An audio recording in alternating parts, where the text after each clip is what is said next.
विद्यार्थी मित्रांनो, आज आपण इयत्ता पहिलीचा मराठी विषयाचा एक घटक अभ्यासणार आहोत। घटक आहे शब्दचक्र। विद्यार्थी मित्रांनो, आता आपल्याला वेगवेगळ्या अक्षरांची शब्दचक्र तयार करायची आहेत।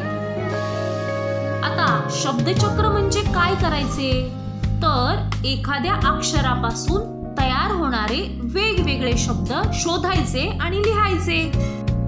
जसे की म हे अक्षर घेतले तर म, मा, मी, मी, मू आणि मू या अक्षरांपासून तयार होणारे शब्द शोधायचे आणि लिहायचे।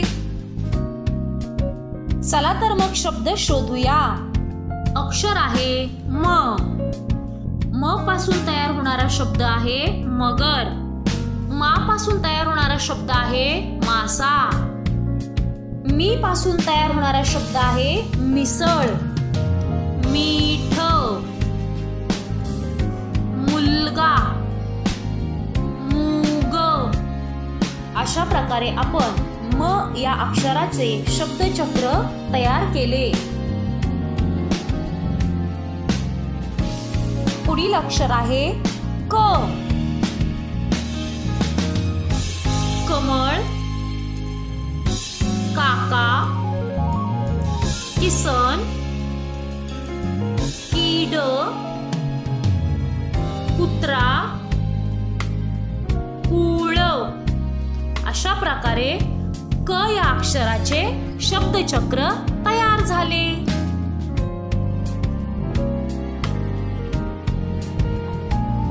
पुढील अक्षर आहे र। रथ, राम, रिक्षा, रितसर, रुपया, रुपाली।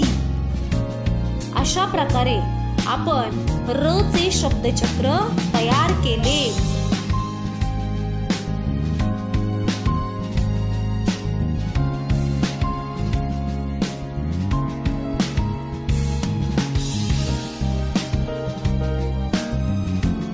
पुढील अक्षर आहे द। दगड, दादा, दिवा, दीपक, दुपार, दूध। अशा प्रकारे द चे शब्दचक्र आपण तयार केले। विद्यार्थी मित्रांनो, तुम्ही देखील अशी वेगवेगळी अक्षरे घेऊन त्यांची शब्दचक्र तयार करायची आहेत।